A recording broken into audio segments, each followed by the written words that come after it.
How you doing? Welcome to BL-029, which is Dorian licks. If I haven't scared you off already, I will now.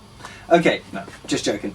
So what I'm going to do is just take you through one lick from each of the 5 positions that uses these Dorian notes. The first one actually uses the Dorian notes and the blue note as well in one lick, which I think is cool. It's a bit scary, heavy metal lick really, but I couldn't help it, I had to put one of them in. Let me play the licks for you. They're all pretty hip. They're always sound a little bit kind of more jazzy or a bit kind of more modern bluesy sounding when you start adding these sounds in. But that's kind of the point. So if you like that kind of thing, learn them, and if you don't like that kind of thing, ignore them and move on to the next lesson. Okay, lick number 1 here. This is kind of a rocky kind of a lick, so yeah, bear with me. It's anyway, it's this.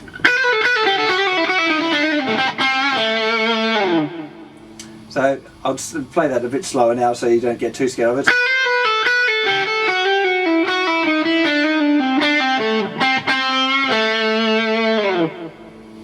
It's quite a nice little lick, and it's a good trick to learn that one with it full of hammer-ons and flick-offs.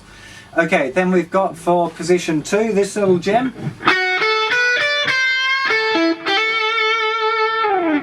It's quite a nice sounding lick. That's from position 2. From position 3 we have this. Bit more traditional sounding one.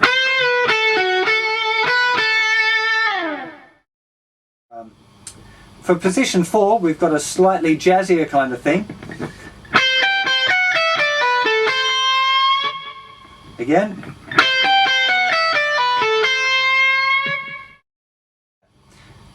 And for position 5 we've got this little kind of bend and reverse bend trick.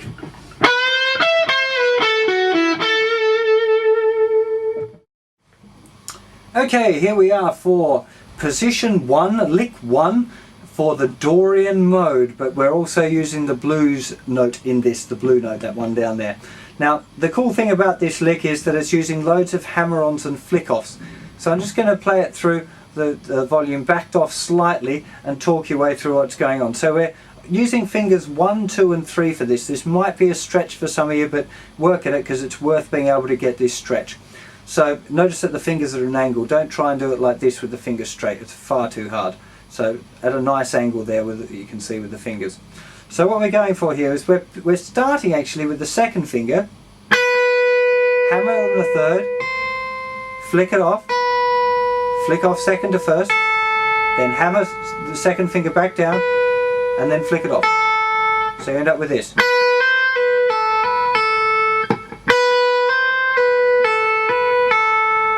And we finish the beat by going third finger over on the 8th fret and then back to the first finger on the 5th fret of the thinner string.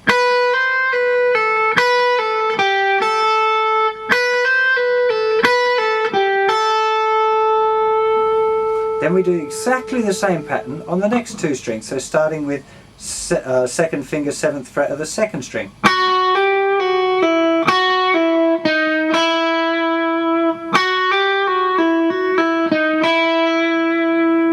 We do almost the same, starting here with the second finger on the 3rd string,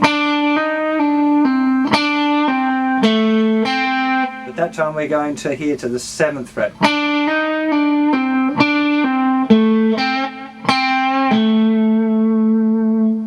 And again, now all the way through, nice and slow.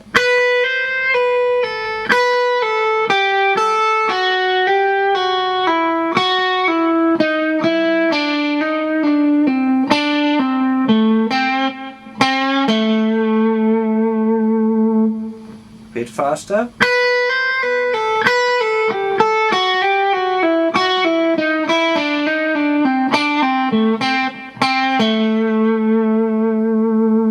And properly fast.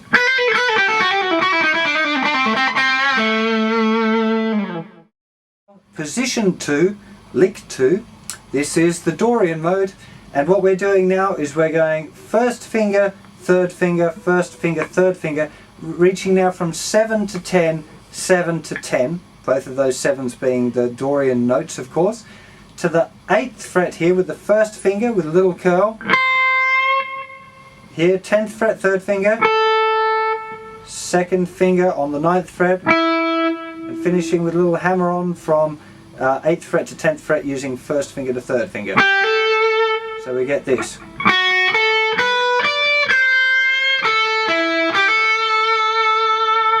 And again.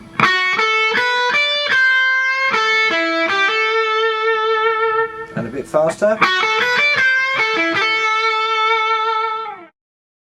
Okay, here we are, position 3, lick 3, the Dorian mode. We're starting here with the 3rd finger at the 12th fret, and that's the 9th. So it's one of the hip Dorian notes, and we're going to bend that a semitone. Back. Then we're hitting this 6th here, which is the 11th fret with the 2nd finger.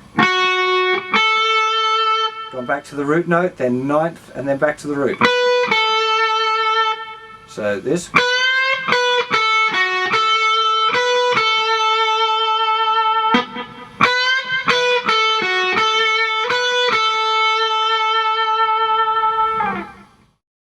Okay, here we are for this lick 4 using the Dorian, right up in position 4. Now this one we're using a little pedal note to start off with, which is going to be the note C here with our 2nd finger at the 13th fret of the 2nd string. And we're going to start with that, then we're going to have little finger at the 15th fret of the thinner string, back to the C. There's our Dorian mode, the 6th there with the 3rd finger, 14th fret thinner string.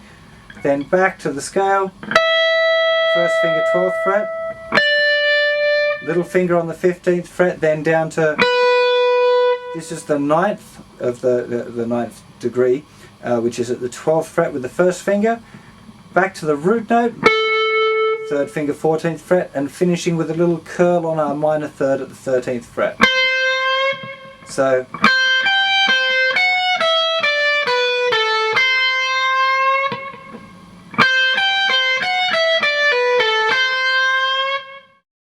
now we're right up in position 5 for lick 5, and we're starting here with the 3rd finger on the 16th fret, which is already in the Dorian mode. This is our 9th degree, and we're going to bend it a semitone. Then little finger's going to reach in here and play the 17th fret of the 2nd string.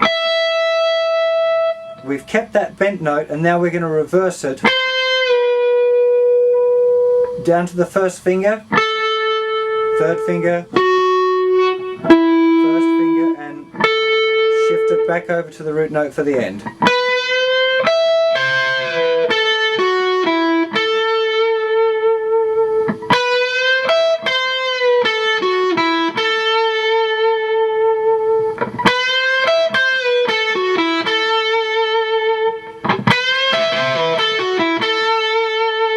You can see you can hold that little finger down a bit if you want.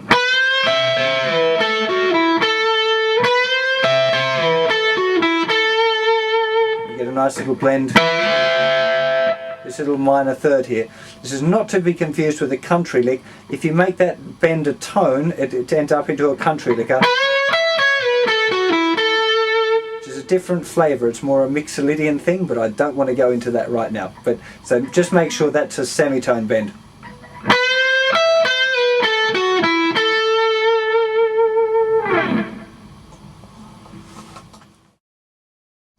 Well, I hope you've enjoyed playing those Dorian licks. I think you'll agree it's a pretty hip sounding scale. If it's not to your taste straight away, or you're a beginner guitar player, you might be worth leaving some of these Dorian sounds for later. And also remember that it's very much like a spice. A little bit of it is really, really good in your cooking, but if you put too much in, it just makes the food taste, well, pretty awful really. Especially with these kind of Dorian things. If you play them all the time, just doesn't sound right. It doesn't sound like blues anymore. So make sure you stick to your minor pentatonic and your blues scales, and add a little bit of this Dorian mode in to spice up your playing, but don't become obsessed with it. Don't spend too much of your precious practice time on doing this when you should be learning new licks and practicing using the scales that you've got and joining them together and all of those different things. So that leads very nicely on to the next lesson, where I'm going to be talking a lot more about how to make the most of your practice time and what exactly you should be practicing. So I'll see you for that real soon.